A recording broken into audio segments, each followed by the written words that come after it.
లక్ష మహోత్సవం అంటే ఏంటి? వచ్చే భక్తులు రుద్ర అంటే కోటి రుద్రాక్ష అందులో పాల్గొంటే ఎలాంటి విముక్తి కలుగుతుందనే అంశంపై జ్యోతిరాసు విద్యాపీఠ పీఠాధిపతి సిద్ధేశ్వర శర్మ గారు ఉన్నారు. వారి మాటల్లో విందాం. పంతులు గారు చెప్పండి, స్వామీజీ గారు చెప్పండి, ఈ ఈ కోటి రుద్రాక్ష అంటే ఏంటి? దీంట్లో పాల్గొంటే ఎలాంటి విముక్తి భక్తులు వచ్చే ఎలా అంటే పాల్గొన్నప్పుడు ఎలాంటి భక్తులకు ఎలాంటి విముక్తి కలుగుతాం? శ్రీ జ్యోతిర్వాస్తు విద్యాపీఠం ద్వారా ప్రతి శివరాత్రిని కూడా అత్యంత వైభవోపేతంగా నిర్వహించడం జరుగుతుంది. రుద్రాక్ష స్వయం రుద్ర భవత్యేవ న సంశయ అని శివపురాణ వచనం. అంటే రుద్రాక్ష అన్న ఈశ్వరుడన్న సమానమే. అందుకని రుద్రాక్ష ధరించినటువంటి వాడు ఈశ్వరునితో సమానము అని చెప్తారు. రుద్రాక్షను పూజించిన, రుద్రాక్షను స్పర్శించిన, రుద్రాక్షను దర్శించిన, రుద్రాక్షను ధారణ చేసిన అనంతానంత ఫలితం కలుగుతుంది.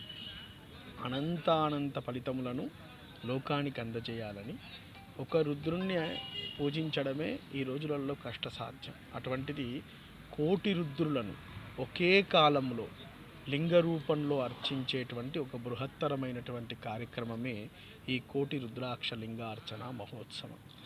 అనేక ప్రాంతాలను సందర్శించి హిమాలయాలలో అదేవిధంగా మన పశుపతినాథ్ దేవాలయం అక్కడి నుండి ఒక 200 కిలోమీటర్ల దూరంలో మురంగి అనేటువంటి గ్రామం నుండి సుమారు 260 ఎకరాలు ఉన్నటువంటి తోటలో ఒక కోటి రుద్రాక్షలను సంగ్రహణం చేసింది విద్యాపీఠం. ఇక్కడి నుంచి సభక్తికంగా ఆశ్రమానికి తీసుకొని వచ్చి వాటినన్నింటినీ కూడా శుద్ధి చేసి ఒక లింగ రూపంలో తయారు చేసింది.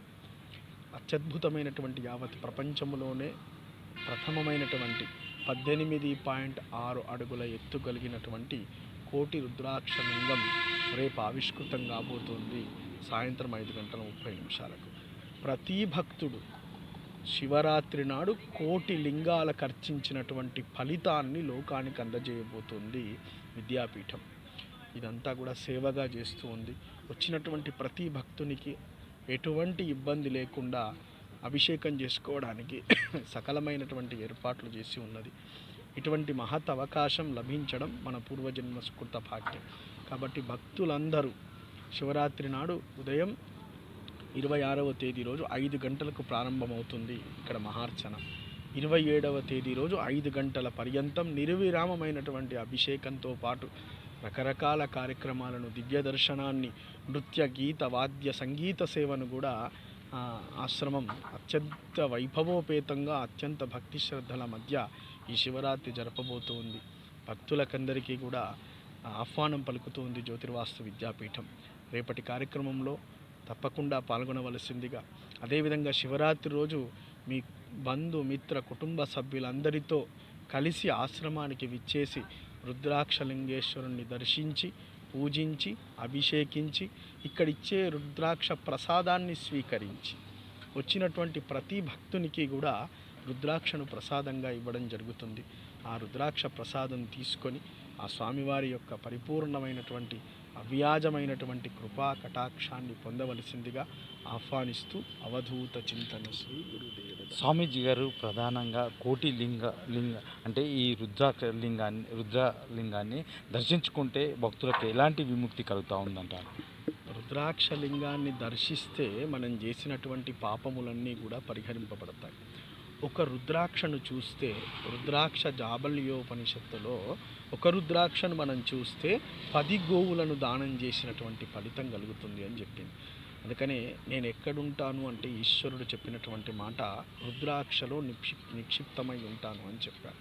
సాక్షాత్తు ప్రత్యక్షంగా ఈశ్వరునికి పూజ చేసినటువంటి ఫలితం రుద్రాక్షకు పూజ చేయడము ద్వారా, అర్చించడం ద్వారా, ధరించడం ద్వారా కలుగుతుంది.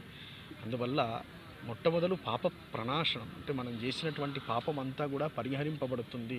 అనంత ఐశ్వర్యములను కలిగిస్తాడు ఈశ్వరుడు. అనంతానంతమైనటువంటి ఐశ్వర్యములు లింగార్చనము ద్వారా కలుగుతాయి.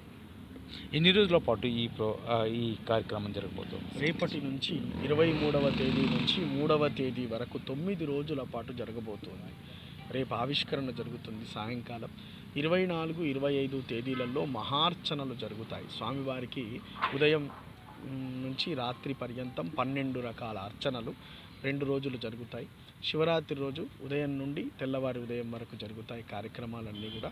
అందులో దివ్య దర్శనం అనేటువంటిది శివరాత్రి సాయంకాలం ఈ సమయంలో జరిగేటువంటి మహార్చన పంచావరణ మహాపూజ అని చాలా విశేషమైనటువంటి పూజ జరుగుతూ ఉంది. రాత్రి ఆమ్నాయ ప్రదక్షిణం, సంగీత సేవ, గొప్పనైనటువంటి నిష్ణాతులైనటువంటి పండితులు ఇక్కడికి విచ్చేస్తున్నారు. సంగీత సేవ జరగబోతోంది. ఆతోజ్య సేవ అంటే వాద్యకారులు, అనేక రకాల మంది వాద్యకారులు విచ్చేస్తున్నారు. నృత్య సేవ కూడా జరుగుతుంది. తర్వాత స్వామివారి యొక్క ఊరేగింపు జరుగుతుంది. దాన్ని ప్రసాద ప్రదక్షిణము అని అంటారు. రాత్రి 10 గంటలకు జరుగుతుంది అది.